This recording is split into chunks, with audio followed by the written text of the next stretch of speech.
What is Gucci YouTube? It's your boy Black Uchiha 3 long face, skinny body, and we are back. Still black with some more fire Boruto manga related content. Now before we get into the video, don't forget to like, comment, subscribe. Smash that like button, share the video with your friends. Boruto chapter 17 was absolute fuego, I know, and we need to discuss the contents in the chapter.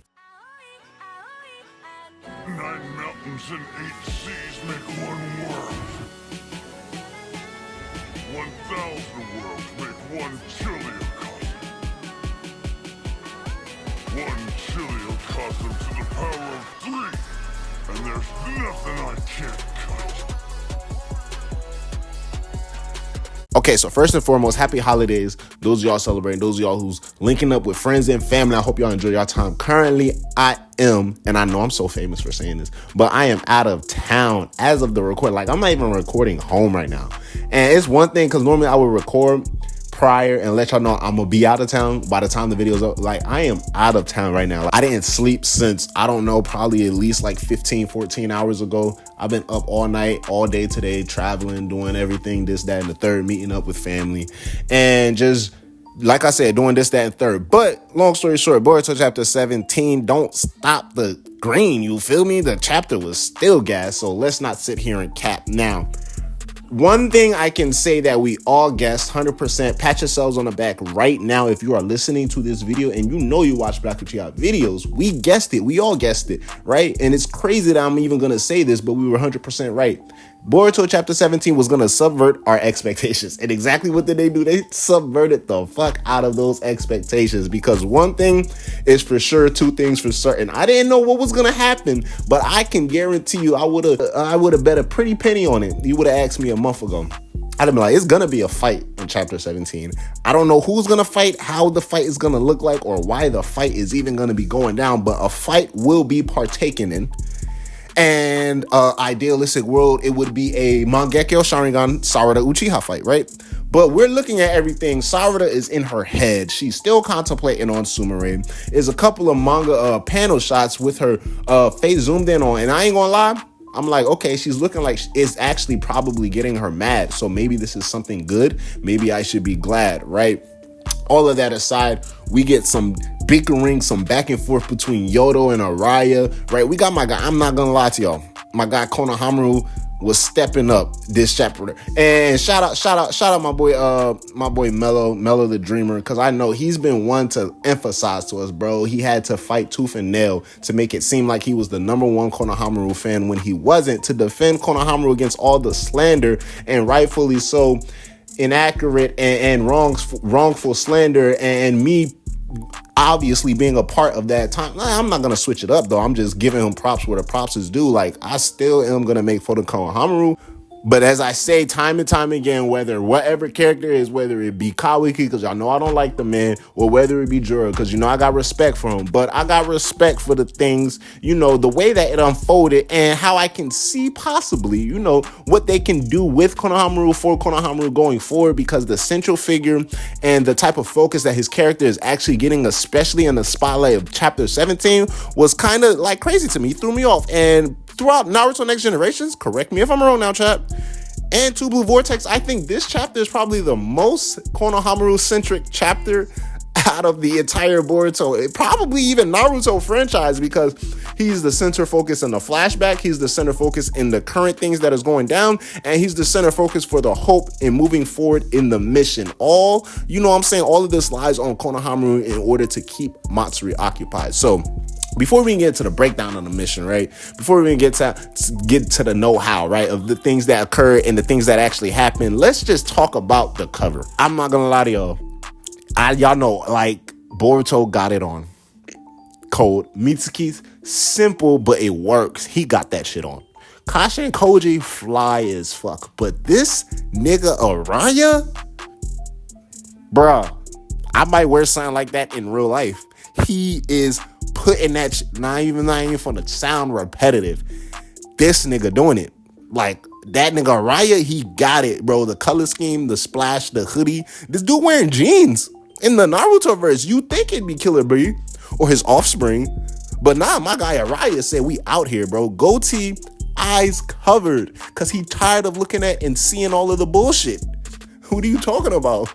Hoodie overhead. Why? Because nothing but money is on his mind, bro. This nigga Araya got it on. So looking at the cover, I'm talking even in, I'm trying to see who really an OG here, but Kashin Koji's cover for Boruto chapter, I forgot 40 something, whenever, when he fought Ishiki and his identity got revealed, that chapter, hard cover, red, the fire, Kashin Koji standing there. A lot of the Two Blue Vortex, I'm not gonna lie, damn near most of the Two Blue Vortex, but like a couple of them that actually caught my eye, you know what I'm saying? The Ryu one, cold. It's a whole bunch of fire ass ones aside from like the Sasuke one, the Frost aesthetics, cold, fire. But this Yodo and Araya one, and I ain't gonna lie, I like the Himawari and Naito, but like this Yodo and Araya one, probably the best cover, hands down. I'm gonna just keep it a buck, not even close, and I'm not even gonna sit here and gas it like oh, they're not even entering the stratosphere of my favorite characters or anything like that. But I'm not gonna sit here and lie to y'all, like this is definitely probably my favorite cover. So we open up the chapter as we left off. Once we get past the whole Sarada, she's contemplating, she's thinking we're gonna get some more central focus. I'm thinking 18, 19, maybe the end of the volume, we're gonna start really focusing on chapter, but this is heavily, and y'all know, number one Sarada right here, right? You number one Sarada fan, but this is heavily a Konohamaru chapter, a Shinju centric chapter, and then if we want to give it like a C, you know what I'm saying? But if we want to include the Sarada thing because they wanted to sprinkle it in throughout the chapter, but definitely the Konohamaru, the Shinju, and then that whole dynamic between Boruto and Kashin Koji, some of the most interesting things that occurred for me throughout this chapter. Now, when it comes to the Shinju, I'm not gonna lie, I said the subverting of expectations was something I was not expecting. I'm talking about from Shikamaru giving the order and showing us the difference, right? How Shikamaru Hokage turn will actually look like in taking on dangerous and world-ending missions, and for the sake of not just the village but humanity, versus Naruto, who would be put in the same position where you see Naruto, it's like, tell everybody to guard the vicinity and don't interfere. I'm gonna handle it. Is Sasuke here? No. Okay, tell everybody to guard the vicinity. Don't interfere. I'm going to take care of it. It's like, okay, you get the gist when Shikamaru was like, you know what? I'm going to figure out the most easiest, logical, and for sure 100% way to go through with the plan. We're going to tackle it. And if you can follow through from A all the way to B, all the way to C, in each step of the plan, it will work. But if you waver, if your heart becomes faulty, basically, if you don't have the true nature of a ninja, discreet, you know what I'm saying, being able to be undetectable, it's going to fail. And we see the decisiveness in Konohamaru's face, his reaction, because he's like, this is something we're actually gonna do, right?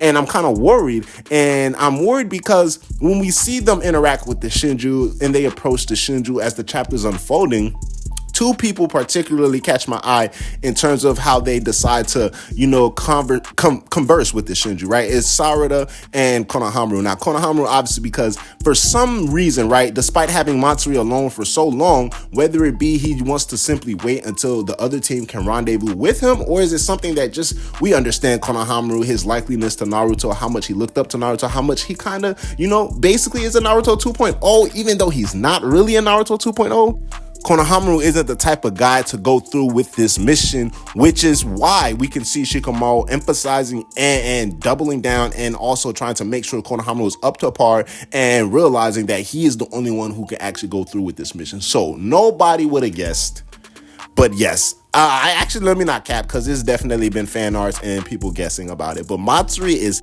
completely head over heels for this guy Konohamaru, and it's actually crazy to me, like mind-shattering crazy, because the way she operates, the way that she's been moving throughout the first 16 chapters, and then we see, right, how she actually portrays herself and goes about her personality. So I'm getting the feel, as I started to say, right, prior to this chapter, we started to see the instincts of the Shinju and what naturally drives them. But as we go, throughout, and not necessarily just for all of the Shinju, but more so just for Matsuri and Ryu here, right? Because we started to see it with both Jura and Hidari, but at the time, it was so early on that we just kind of questioned and kind of automatically put Hidari on a pedestal. Like, is he even strong as Sasuke? But now I'm understanding we see two sides of these Shinjus. We see their natural instincts and how that, drives them, pushes them, where we see Jura, curiosity, fighting with Himawari, dogging Boruto and Kawaki. We see Hidari naturally attacking all of the Jonin, killing some Jonin, attacking Konohamaru, trying to kill and devour Sarada, right? But then we also see their personality side. So it's kind of like instinct versus personality. And personality-wise with Jura, eager to learn, eager to know about, and have a ton of respect. We could see instances, obviously, in this chapter where Ryu relays, okay, Jura has a lot of respect for not just the village, but for the ninja there. He says, y'all are nice people. And it's actually true that Ryu is able to confirm these things that Jura is telling him, right? With Hidari, we see the personality take over in instances where he asks questions in situations where if you put a Sasuke-esque character, that type of aura, in that type of situation, Sasuke is going to ask dumb questions. He's going to put 2 and 2 together, get 4, and then get 8 from the other 4 that he put in his back pocket. That's how smart Sasuke is. But with Hidari, he walks into a store and says, is Naruto here? Like a whole bunch of head scratcher moments, especially when Hidari actually starts to use words. Because now we're like, what is he even talking about? When it comes to Ryu, it's not necessarily as like he's empty up there, but more so he's a kid. He's very childlike, right? He's out here talking about something. You guys are nice peeps. Hey, I ain't gonna lie. Jura, he's our boss, man. He was like, yeah, they're nice. And I'm happy y'all started talking to me because I intended on just slaughtering every ninja I came across. That just sounds completely, because it's like, how are you going to admit that your boss told you that these people were nice, but then right after followed by saying, I was still going to kill every single ninja I came across. So I'm happy y'all talked to me, right? So that also is a little side note, a little backdoor right there, because we get Sarada's reaction to that sly remark. And lets us know that, yes, this mission they're going on is actually messed up, but that right there will be the reason why this is even a mission in the first place. Because Ryu just admitted, he's like, bro, he's going to slaughter all of the ninja that he comes across. It's his natural instinct right there. And that little panel from Sarada, right? And she's joking, she's like, gee, don't say that, things like that. I'm just getting a little, at first reading the chapter, I'm like, Sarada, don't fold, don't feel bad for Ryu. But now reading the chapter, I'm thinking Sarada might end up being like a mean person, because I think in her head, she's so focused on something else that right now she's like, let's just get this Ryu guy out of here and hurry this up. Because first reading it, I'm like, okay, Sarada's a nice person. Konohamaru's a nice guy. I know Konohamaru's wasting time with Matsuri, guys, right now. It's like, I don't even know what's going on. He actually was like, yeah, let's go take a seat. And then you're actually spitting game. It's one thing to pretend you're looking for trails just to get her in in a way to, you could lower her guard and stuff like that. But he's spitting game. So we're just going to have to chalk it up to the fact that Konohamaru is stalling until they can defeat Ryu, and then once he sees his team rendezvous, it's go time for Matsuri. But even then, looking at Sarada first time around, I'm like, don't be too nice, girl. Don't be feeling bad for Ryu, even though I'm feeling bad for Ryu, even though I ain't gonna lie, chat, I might induct Ryu into the Mangekyo gang. That's how much I like the character. And I'm not even talking, like, Shinki could stay where he at for all I care. Like, keep it 100% with y'all. I rocks with my guy Ryu. But I'm like, don't feel bad for Ryu. But then as I'm reading over the chapter again, I'm like, low key, Sarada just doesn't even seem even when she's telling Ryu, hey, we found more clues of Boruto over here, she just doesn't seem or sound focused. And I think she might be playing her cards so where like she's waiting for the perfect opportunity to Chidori his head off his shoulders just so she can go back and talk to Sumire, right? But as we looking over in the chapter, Ada is watching things going down. Kashin Koji wants to know what's happening, and Ada's like, as we talked in the spoiler, is Bug there? Is Mamushi there? Because if so, it's quiet, gang. And Kashin Koji explains, nah, right? So now we get the interesting part between both Boruto and Kashin Koji, and this is something I really want to talk about because we understand this grand scheme is really Kashin Koji's idea, Kashin Koji's plan,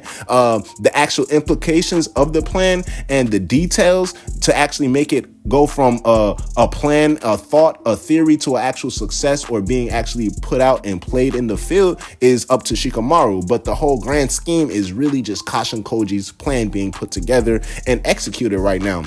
So Boruto's like, everything is going well. How is it going? And Kashin like, they managed to separate them.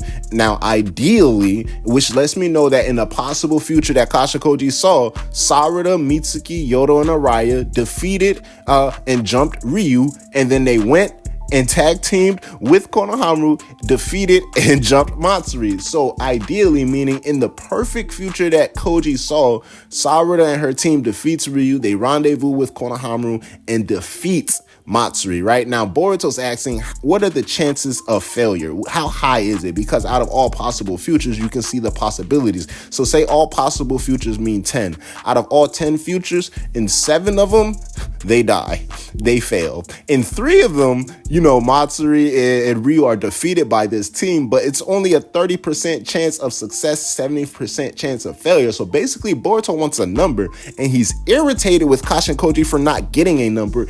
And this is really the start for me personally of like a shift and a drift in the relationship between these two. I've said it before, right? But even though Kashin is one of my favorite characters, Mangekyo Gang, big Koji vibes, what are you talking about?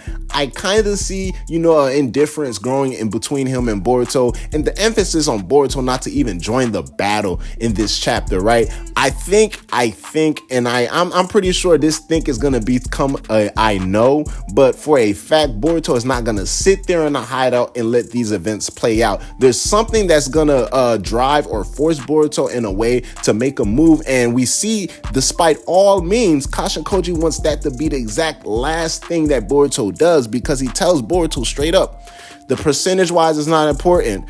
You know what I'm saying? As long as you don't die, you're the only piece that I cannot afford to sacrifice. And that leads me to believe that even if the possibility is there of this team, of this mission being succeeded, it leads me to believe that that success comes at the cost of possibly a comrade, comes at the cost of possibly 2 comrades, comes at such a dramatic cost that Boruto wouldn't even be able to comprehend, fathom, or accept that reality. So Kashin says, do not take a step, Jura will step. And then at that point is Boruto's death, right? So very much a shift coming between both of these two characters. And overall, as I said, and as I've been explaining throughout this review, Boruto chapter 17 subverted the fuck out of my expectations, because who knew I'm out here talking about a love, a love dynamic between Matsuri, the clone of Moegi, childhood friend of Konohamaru, and Konohamaru, who just decided to rizz up this entire chapter. Not only just for some reason had an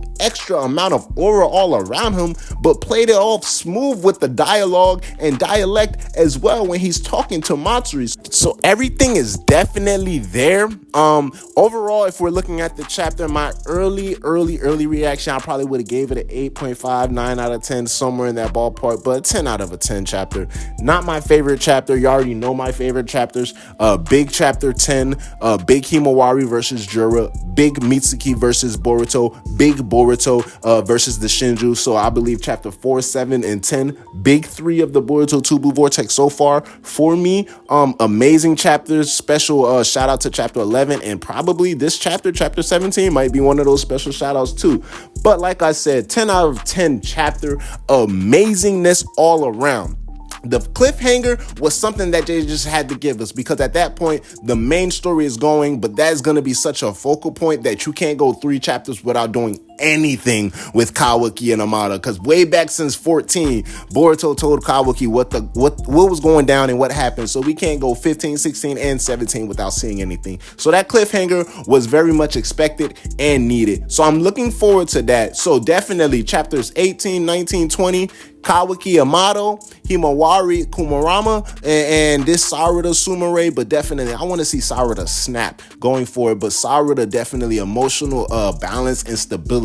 So those are my 3 key points I'm looking forward to in the next 3 chapters to close off this volume. Amazing opener for Boruto chapter 17. Let me know how y'all feel about the chapter all in all.